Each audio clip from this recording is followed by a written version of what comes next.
Hello friends, હું doctor ઝરણા ગજેન્દ્ર પટેલ અને નેચરોપેથિકની doctor છું અને હું ન્યૂ ડાયટ સિસ્ટમ સાથે ઘણા વખતથી જોડાયેલી છું.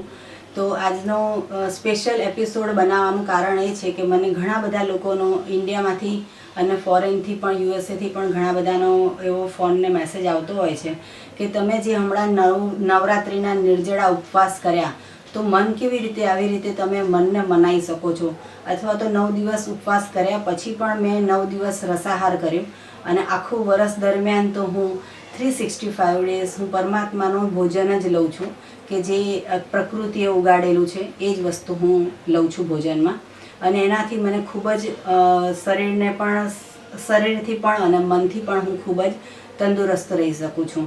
તો ઘણા બધાનો પ્રશ્ન એવો થાય છે કે તમે આ મનને કેવી રીતે સમજાવો છો. તો આજે મારે મન વિશે થોડું કહેવું છે કે મનને સમજાવવાની કંઈ જરૂર નથી, પણ મન ખરેખર બધું સમજેલું જ હોય છે. દરેક મનુષ્ય પાસે કોઈ પણ વસ્તુ હોય, એ ખરીદીની બાબત હોય, લગ્નની બાબત હોય, ભણવાની બાબત હોય, તો દરેક વસ્તુમાં મનુષ્ય પાસે 2 ચોઈસ હોય છે. ખબર જ છે કે આ સારું છે, આ ખોટું છે. તો અમે આ વસ્તુમાં તમને સમજાવીએ છીએ. દાખલા તરીકે હું એવી રીતે કોઈ વ્યક્તિને સમજાવું કે તમે જમણી બાજુ થઈને જશો તો મંદિર આવશે અથવા તો બગીચો આવશે, તો ત્યાં આગળ તમને મજા આવશે. હવે તમે ડાબી બાજુ થઈને જશો તો ત્યાં આગળ કાં તો કૂવો આવશે, કાં ખાઈ આવશે, કાં ખીણ આવશે, તો ત્યાં આગળ મૃત્યુનો ભય રહેશે. હવે મેં તમને વસ્તુ આટલી ક્લિયર સમજાવી દીધી છે કે આ બાજુ સારું છે, આ બાજુ ખોટું છે. હવે તમારી પાસે ચોઈસ છે કે તમારે સારા બાજુ જવું કે ખોટા બાજુ જવું. તો સેમ એવી રીતે મગજને સમજાવી દેવાનું છે, મનને સમજાવી દેવાનું છે, તો મનની શક્તિ આપોઆપ જાગૃત થશે. હવે મનને શું સમજાવવાનું છે? તો મનને એ સમજાવવાનું છે કે આપણે જે ખોરાક લઈએ છીએ તો એનાથી આપણને ફાયદો થાય છે કે નુકસાન. જેવી રીતે કોઈ પણ શોપિંગ મોલમાં આપણે ખરીદી કરવા માટે જઈએ તો એક દુકાનમાં એવું લખ્યું હોય કે 50% સેલ ને એક દુકાનમાં એવું લખ્યું હોય કે અહીંયા આગળ કોઈ સેલ નથી, જે ભાવ છે એ MRP પ્રમાણે તમારે વસ્તુ લેવાની હશે. તો મનુષ્ય માત્ર દરેક વ્યક્તિ એક વખત તો એવું વિચારશે કે ચલો સેલમાં 50%માં જોઈ તો આવીએ. તો આમાં પણ એવી જ વસ્તુ છે કે આપણું શરીર છે એ 400 કરોડ રૂપિયાનું છે મિનિમમ. મેક્સિમમ તો મને ખબર નથી કે તમારે આંખની કિંમત કહો કે હાર્ટની કિંમત કહો, એક કિડનીની કિંમત કહો, તમારું લીવરની કિંમત કહો. આજે પરમાત્માએ આપણને શરીર આપ્યું છે તો એ શરીરની રચનાની વાત કરું છું કે એ કરોડો રૂપિયાનું એનું મૂલ્ય છે. અને મારી દ્રષ્ટિએ તો શરીર જે છે એ અમૂલ્ય છે. મેં ફેસબુક ઉપર પણ એક વસ્તુ વચ્ચે હમણાં પોસ્ટ કરી હતી, જે ફોરવર્ડેડ હતી, મેં નથી બનાવેલી, પણ એ વસ્તુ મેસેજ એટલો સરસ હતો કે તમારા શરીરનું એટલે કે તમારું પોતાનું જીવનસાથી કોણ. તો ઘણા બધાને આ પ્રશ્નનો જવાબ મેં પૂછ્યો તો ઘણા બધાએ એવો જવાબ આપ્યો કે ભાઈ મારી પત્ની છે એ મારી જીવનસાથી છે. કોઈ પતિને પ્રશ્ન પૂછીએ તો એમ કે આ મારી પત્ની છે તો મારી જીવનસાથી છે. કોઈ પુત્રને પ્રશ્ન પૂછ્યો તો એવું કીધું કે મા બાપ છે એ મારા જીવનસાથી છે. કોઈ બેનને પ્રશ્ન પૂછ્યો તો એણે એવું કીધું ભાઈ છે એ મારો જીવનનો સાથી છે કે જે અત્યારે અમે જોડે સવારથી રાત સુધી જોડે જઈએ છીએ, ભણીએ છીએ, આવીએ છીએ, ઉઠીએ છીએ, ખાઈએ છીએ, બેસીએ છીએ, તો એ મારા માટે મહત્ત્વનો છે. તો મારી દ્રષ્ટિએ હું એવું જણાવું છું કે કોઈ જ આપણું જીવનસાથી નથી. ફક્ત અને ફક્ત પરમાત્માએ આપેલું શરીર જે છે એ જ આપણું જીવનસાથી છે. જન્મ્યા ત્યારથી એકલા આવ્યા છીએ, મૃત્યુ પામીશું તો એકલા જ જવાનું છે. તો શરીરનું ધ્યાન રાખો. તો શરીરનું કેવી રીતે ધ્યાન રાખીશું? તો નવી ભોજન પ્રથા પ્રમાણે પ્રકૃતિએ આપેલું છે એ ભોજન ખાવાનું છે. તો એ ભોજનમાં કેવી રીતનું છે કે ઘણા એવું કહે છે કે આને કાચું ભોજન કહેવાય. તો મારી દ્રષ્ટિએ કાચું ભોજન કહેવું એ પાપ છે. કારણ કે આપણે જે ગેસ ઉપર બનાવીએ છીએ, અગ્નિમાં પ્રગટાવીએ છીએ અને કુકરમાં બાફી નાખીએ છીએ, તાંસડામાં વઘારી નાખીએ છીએ, તેલમાં તળી નાખીએ છીએ, તો આ બધી વસ્તુ મૃત થઈ જાય છે. હવે એની જગ્યાએ પરમાત્માએ બનાવી છે. તો તમે વિચાર કરો કે મારે દાખલા તરીકે મારા ઘરની અંદર હમણાં એક આંબો વાવવો છે તો કેરી ઉગશે? ના. હું એવું વિચારું કે મારા ખેતરની અંદર હું બધી જ બાજુથી પ્રોટેક્ટ કરી નાખું અને હું અંદર મારી ઝૂંપડીની અંદર હું કેળા ઉગાડું તો ઉગશે? તો ના. તો કેવી રીતે ઉગશે? તો ખેતરમાં ઉગે છે. તો ખેતરમાં ઉગવાનું કારણ એ છે કે પ્રકૃતિ સૂર્યપ્રકાશની મદદથી જમીનની મદદથી અને વનસ્પતિ પોતાનો ખોરાક જાતે બનાવી અને આ વસ્તુ ઉગાડે છે.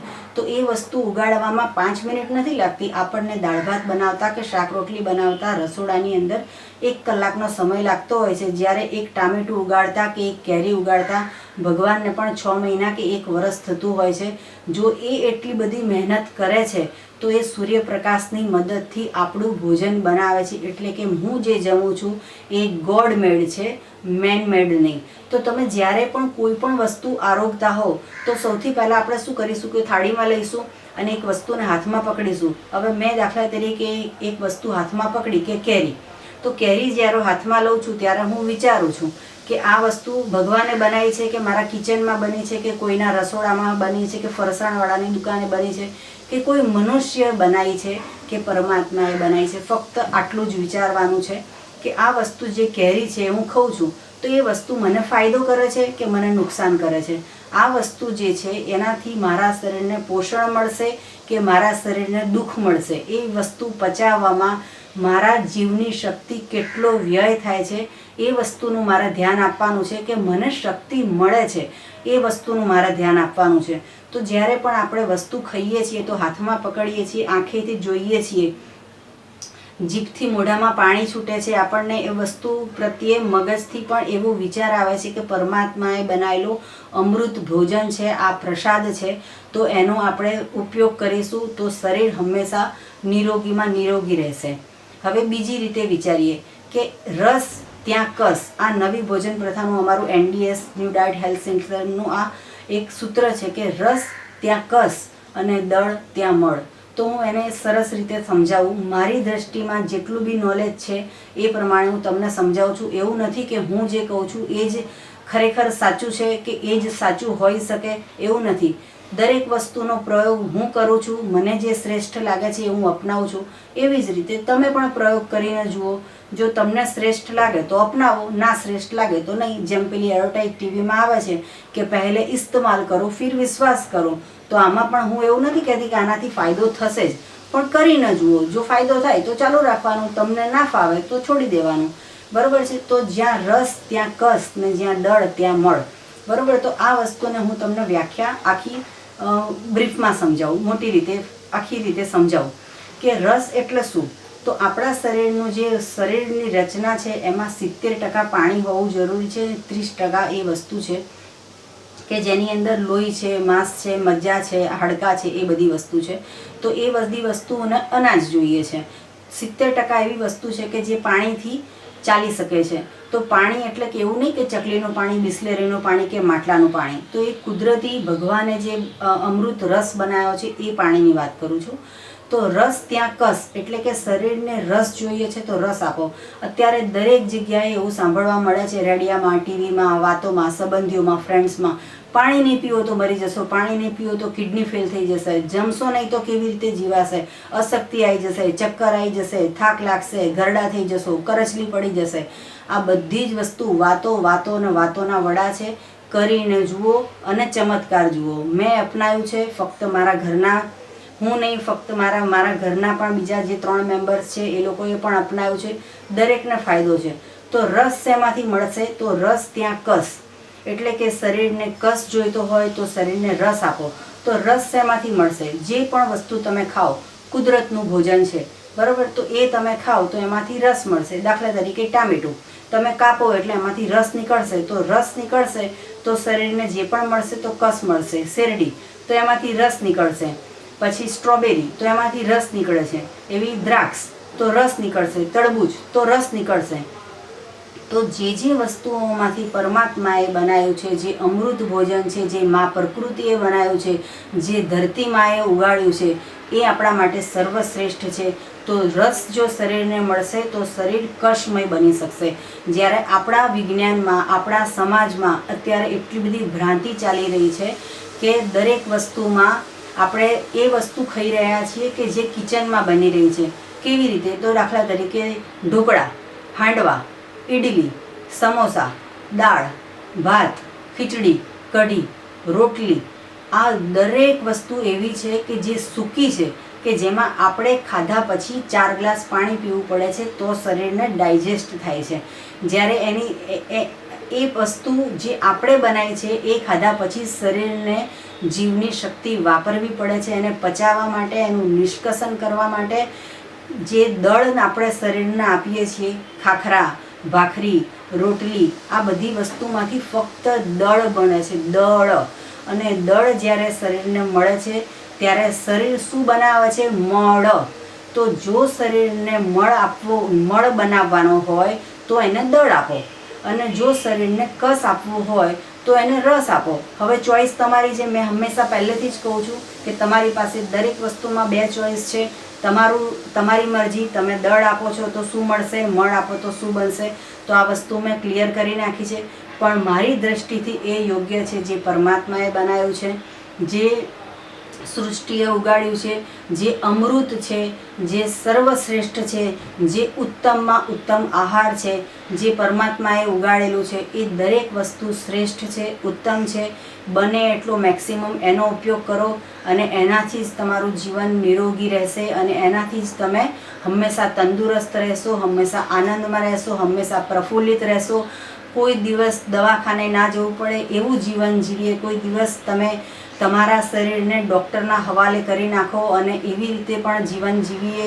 ઉઠતા વેત માથું દુખતું હોય, બપોરે તમને કમર દુખતી હોય, રાત્રે સૂતી વખતે પગ દુખતું હોય, આ ગોળીથી ના મટે, પેલી ગોળીથી ના મટે, તમને દૂધથી તકલીફ પડે, તમને કઢીથી તકલીફ પડે, તમને મગથી તકલીફ પડે, તો ક્યાં સુધી આ બધી વસ્તુઓના અખતરા કરે જઈશું? એક વખત તો પરમાત્માના હાથમાં આપણા હાથ મૂકી દઈએ કે હે પરમાત્મા, તું જે ખવડાવે હું ખાવા તૈયાર છું, તો તરત જ આપણું જીવન બદલાઈ જશે, જીવન ધન્ય થઈ જશે. તો હું આ જે પણ બધું વસ્તુ પામી શકી છું એના માટે હું મારા ગુરુજી બીવી ચૌહાણ સાહેબનો ખૂબ ખૂબ આભાર માનું છું કે એમના રસ્તે હું ચાલી રહી છું અને એમના બતાવેલા માર્ગથી હું ખૂબ જ ખુશ છું. અને હું બીજા લોકોને પણ આ માર્ગ બતાવી રહી છું. જેના કર્મ સારા હશે, જેને આ વસ્તુની ખબર પડશે, એમ આ વસ્તુનો સ્પ્રેડ વધારેમાં વધારે થતો રહે. જન સેવા એ પ્રભુ સેવા એ મારા જીવનનું સૂત્ર છે. એટલે કે નવી ભોજન પ્રથાને લગતું કોઈ પણ પ્રશ્ન હોય, કોઈ પણ તમારા જીવનમાં બીમારી હોય, બીમારી ના આવે એવું જીવન જીવવું હોય તો મારો ફોન નંબર છે 9824317955. તો સવારે 10 થી 12ની વચ્ચે મને ફોન કરી શકો છો. અમદાવાદ નારણપુરામાં મારું હેલ્થ સેન્ટર છે, NDS હેલ્થ સેન્ટર, કે જે ડેઇલી સોમથી શુક્ર 4 વાગ્યાથી 6 વાગ્યા સુધી મેં બધા જ પેશન્ટ માટે મારો સમય ફાળવેલો છે. કે જેમાં તમને કોઈ પણ બીમારી હોય, ઉપવાસને લગતા કોઈ પણ પ્રશ્નો હોય, કે તમે જીવનમાં કોઈ પણ માનસિક રીતે પણ તમે હેરાન હો, આર્થિક રીતે પણ હેરાન હોય, કે તમે શારીરિક રીતે પણ હેરાન હો, તો તમે રૂબરૂમાં આવીને પણ કરી શકો છો. ડૉક્ટર હોવા ઉપરાંત હું કોઈ જ પણ વ્યક્તિની હું કન્સલ્ટિંગ ચાર્જ લેતી નથી. ફ્રી ઓફ કોસ્ટ નિદાન કરું છું. અને એ વસ્તુનું પણ હું ભગવાનને આભાર માનું છું કે હે ભગવાન, તે મને નિમિત્ત બનાવી છે આ વસ્તુનું સંચાલન કરવા માટે. મારી પાસે જેટલું જ્ઞાન છે, મને જેટલી સમજણ છે, તો હું મારું બેસ્ટ પરફોર્મન્સ હું બીજાને માટે હું કેવી રીતે હું ધન્ય બની શકું, તો હું એ માટે હું મારો બને એટલું હું શક્ય હું પોસિબલ કરી રહી છું અને હું સમાજ સેવા કરવા માટે હું ટ્રાય કરી રહી છું. મનની શક્તિની વાત હું કરતી હતી. તો મનની શક્તિ વિશે તો ઘણી બધી વાતો કરી કે મનને કેવી રીતે સમજાવવાનું. પણ હવે હું એ પણ વાત કહું છું કે આજકાલ દરેક વોટ્સઅપમાં, દરેક યુટ્યુબમાં કે દરેક જગ્યાએ મોબાઈલમાં, ટીવીમાં, રેડિયામાં આ વાત સાંભળવા મળતી હોય છે કે થિંક પોઝિટિવ. તો અત્યારે કોરોના વાયરસમાં પણ એવું આપણને મોદી સાહેબે પણ કીધું કે બધા એક સંગાથે દીવો પ્રજ્વલિત કરીએ અથવા તો એક સંગાથે થાળી વગાડીએ તો પોઝિટિવિટી આવશે. એ બધી જ વસ્તુ સાચી છે. મોદી સાહેબ જે કહે છે એ પણ સત્ય છે. પણ મારી એક વસ્તુ એ પણ કહેવી છે કે પોઝિટિવ થિંકિંગ કેવી રીતે આવે. પોઝિટિવ થિંકિંગ કરવાનું દરેક જણા કહે છે આપણને. મોટિવેશનલ સ્પીકર હોય એ પણ એવું કહે છે કે પોઝિટિવ થિંકિંગ કરો. પણ મારું એવું માનવું છે કે પોઝિટિવ થિંક એવું વિચારવાથી પોઝિટિવ થિંક નહીં આવે. આપણો આહાર ચેન્જ કરવો પડશે. જો આહાર ચેન્જ કરીશું તો ઓટોમેટિકલી બોડી પોઝિટિવ જ વિચારતી થઈ જશે. તો મનની શક્તિ વિશે વાત કરું, મેં લાસ્ટ ટાઈમ જે નિર્જળા કર્યા હતા તો એના વિશે પણ એક લીટી કહેવાની રહી ગઈ છે. તો જ્યારે આપણે જમીએ છીએ ત્યારે ભૂખ લાગવાનું ચાલુ થાય છે. એટલે કે સવારે ઉઠીએ છીએ, પાણી પીએ છીએ, ચા પીએ છીએ, શરબત પીએ છીએ, નાસ્તો ખાઈએ છીએ, બપોરે દાળ ભાત શાક રોટલી ખાઈએ છીએ. આ બધું જ કારણ એ છે કે સવારે આપણે ઉઠીએ એટલે પેટમાં કંઈક નાખવાનું ચાલુ કર્યું. તો જેવું આપણે શરીરને કંઈક આપીએ છીએ એટલે તરત જ શરીર બીજી, ત્રીજી, ચોથી, પાંચમી વસ્તુનું ડિમાન્ડ કરવાનું ચાલુ કરે છે. તો નિર્જળા એક એવો ઓપ્શન છે કે જ્યારે તમે શરીરને કંઈ જ નહીં આપો ત્યારે એ માંગવાનું બંધ કરી દે છે. એ મારો ખુદનો અનુભવ છે કે જેમ જેમ તમે આપવાનું ચાલુ કરો એમ શરીરની ડિમાન્ડ વધતી જાય છે અને તમે બધું જ આપવાનું બંધ કરી દો તો શરીર માંગતું બંધ થઈ જાય છે. એટલે કે ભૂખ લાગે છે એટલે ખાઈએ છીએ એ વસ્તુ સદંતર ખોટી છે. ખાઈએ છીએ એટલે ભૂખ લાગવાનું ચાલુ થાય છે. બરાબર? તો આટલી વસ્તુ ક્લિયર છે કે નિર્જળા ઉપવાસ કરવા વધારે ઇઝી છે. એક ટાઈમ જમીને ઉપવાસ કરો એના કરતાં પણ નિર્જળા ઉપવાસ કરવા ખૂબ જ ઇઝી છે. અને શરીરની જો ઇમ્યુનિટી પાવર વધારવી હોય તો આનાથી વધારે બીજું કોઈ જ ઓપ્શન નથી. તો આજે મારી વિડીયો બનાવવાનું કારણ મનની શક્તિ છે. તો આજનો ખાસ દિવસ એટલા માટે લઉં કે દરેક વ્યક્તિનો વર્ષમાં એક દિવસ જન્મદિવસ આવતો હોય છે અને એ ખૂબ જ સરસ રીતે સેલિબ્રેટ કરતા હોય છે પોતાના ઘરના મેમ્બર્સ જોડે, ફ્રેન્ડ્સ જોડે, સગાવાલા જોડે. તો આવી રીતે દરેક વ્યક્તિ પોતપોતાની ઈચ્છા અનુસાર બર્થડે સેલિબ્રેશન કરતા હોય છે. તો 16/4 એટલે કે 16મી એપ્રિલ એ આજે મારો જન્મદિવસ છે અને હું એને કંઈક યુનિક રીતે મનાવવા ઈચ્છું છું. અત્યાર સુધીમાં જ્યારથી હું ન્યૂ ડાયટ સિસ્ટમ સાથે જોડાઈ છું ત્યારથી કોઈ જ બહારની કેક જે બહાર જે પણ શોપમાં મળતી હોય છે કેક, એવી કોઈ જ કેક અમારા ઘરમાં આવતી નથી. સમજણ પડી ત્યારથી, નથી સમજણ ત્યાં સુધી ખાતા હતા, સમજણ પડી ત્યારથી અમે ફ્રૂટની કેક બનાવીએ છીએ અને એ બર્થડેમાં કટ કરી અને સેલિબ્રેશન કરીએ છીએ. તો એવું તો અમે 4 જણાએ ઘણી બધી વખત કરી લીધું. તો હવે આ વખતે મને એવો વિચાર આવ્યો કે આ વખતે ફ્રૂટની કેકની પણ કંઈ જરૂર નથી. તો કોઈ જ વસ્તુ વગર પણ આનંદ મળી શકે છે. કોઈ જ વસ્તુને કટ કરીને ખાઈએ તો જ આપણને પૌષ્ટિક આહાર પોષણ મળશે કે શરીર તંદુરસ્ત રહેશે. એ વસ્તુથી પણ થોડુંક આગળ હું વિચારું છું કે શરીરને હું કંઈ જ નહીં આપું તો શરીર ઓટોમેટિકલી મારી ઇમ્યુનિટી સિસ્ટમ વધારશે. અને એ હું ગઈકાલે પણ કરી શકી હોત, હું આવતીકાલે પણ કરી શકી હોત તો એનું કોઈ મહત્ત્વ ના રહે. બર્થડેના દિવસે ઘણા બધા લોકો એવી રીતે બર્થડે સેલિબ્રેશન કરે છે કે બધા ભેગા થઈને હોટલમાં જમવા જાય અથવા તો ઘરે જમે. હોટલમાં જમવા જાય તો 2-4 હજાર રૂપિયાનો ખર્ચો થઈ જાય. જેવી જેની શક્તિ, જેવી જેની ભક્તિ એ રીતે પોતાની રીતે બર્થડે સેલિબ્રેશન કરતા હોય છે. બહાર જઈને હોટલમાં જમવાથી શું થાય છે હું તમને જણાવું કે 250 રૂપિયાની કે 500 રૂપિયાની આપણે અનલિમિટેડ ડીશ ભેગી કરીએ અને 10-15 જણા ભેગા થઈને ખાઈએ તો એક ડીશની અંદર 32 જાતની કે 35 જાતની વાનગીઓ આવે છે. દરેક જાતનું તળેલું હોય, શેકેલું હોય, બાફેલું હોય, સ્વાદિષ્ટ હોય, એમાં ખટાશ હોય, મીઠાશ હોય, તીખાશ હોય, ગળપણ હોય. આ દરેક જાતના સ્વાદ પણ આપણને એ બધી વાનગીઓમાંથી મળતા હોય છે. હવે સ્વાભાવિક જ છે કે આપણે એવું વિચારીશું કે 500 રૂપિયાની ડીશ છે તો આજે પેટ ભરીને જમી લઈએ, એટલે દરેક જણા જમી લેતા હોય છે. પણ મેં એવું વિચાર્યું કે 35 વસ્તુઓ એક સંગાથે ભલે એક કોળિયો ખાઈશ, એવું નથી કે હું બધું જ જેટલું છે એટલું 4-5 કિલો ખાઈ શકવાની છું, પણ દરેક વસ્તુમાંથી એક કોળિયો લઈશ તો પણ 35-36 કોળિયા મારા પેટમાં જતા રહેશે. તો મારી દ્રષ્ટિએ હું એવું કહેવા માગું છું કે આ પેટની અંદર શંભુ મેળો ભેગો થઈ ગયો. શંભુ મેળો કેવી રીતે કે આપણે આટલી બધી વસ્તુઓ ખાધી, દરેક ટેસ્ટ અલગ, દરેક બનાવટ અલગ, તો આટલી બધી વસ્તુઓ પેટમાં નાખી તો હવે પેટનું શું થશે? તો પેટ એ બધી જ વસ્તુને નિષ્કસન કરવામાં અને એને પચાવવામાં લાગી જશે. તો શરીરની જે મારી શક્તિ ઊભી કરેલી છે એ બધી શક્તિ પેટ બાજુ જતું રહેશે કે કેમ કરતાં આ વસ્તુને પચાવું, એને સવારે બહાર મોકલું. તો આ બધી વસ્તુથી મારું શરીર હેરાન થઈ રહ્યું છે. મારું શરીર જેવી રીતે હેરાન થાય છે એવી રીતે દરેકનું શરીર હેરાન થાય છે. પણ જેને આ વસ્તુની સમજણ છે તો એ વસ્તુ નથી કરતા, જેને નથી સમજણ એ કરી રહ્યા છે. તો એ લોકોને હું આ સંદેશો આપવા માગું છું કે હું તમને સમજાઈ રહી છું, હવે તમે સમજો તો સારી વસ્તુ છે, ના સમજો તો બી તમારી મરજી. તો હવે આટલી બધી વસ્તુઓ આપણે ખાઈ લીધી પેટમાં, તો પેટને પચાવવામાં કેટલી બધી તકલીફ પડે છે.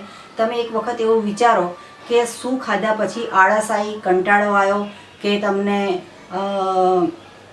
ઊંઘવાનું મન થયું, અને એવી કઈ વસ્તુ ખાધી કે જે ખાધા પછી તમને તાજગી લાગી, સ્ફૂર્તિ લાગી અને શક્તિ મળે છે. તો બંને વસ્તુ ખાઈને એક વખત ચેક કરી જુઓ અને તમને તમારું રિઝલ્ટ ખબર પડશે કે આપણે અત્યાર સુધી આજે બર્થડે સેલિબ્રેશનમાં હજારો રૂપિયા વાપર્યા, બધાને ભેગા કરીને આઈસ્ક્રીમ પાર્ટી કરી, અને એ બધી ભૂલ ભરેલી વસ્તુ હતી.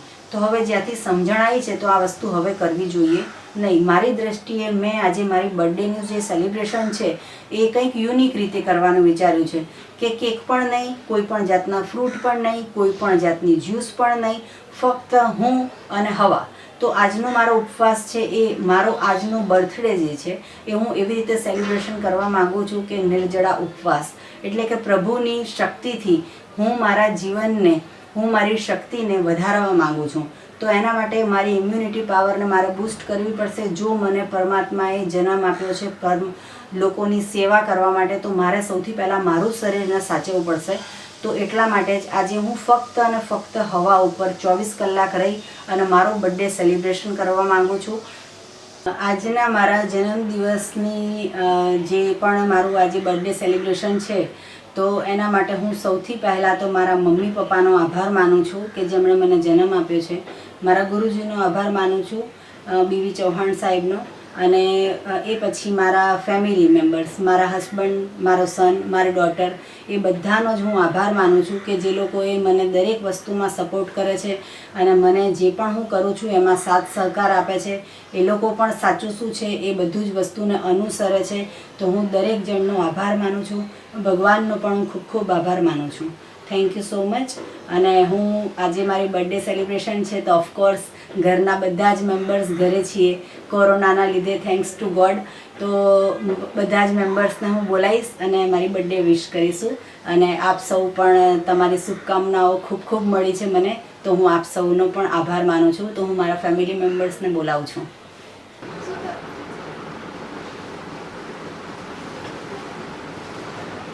મારા હસબન્ડ છે ગજેન્દ્ર પટેલ, મારી ડોટર છે દિવ્યા પટેલ, મારો સન છે નૃપેશ Patel. Happy birthday to you. Happy birthday to you. Happy birthday to Nana. Happy birthday to you.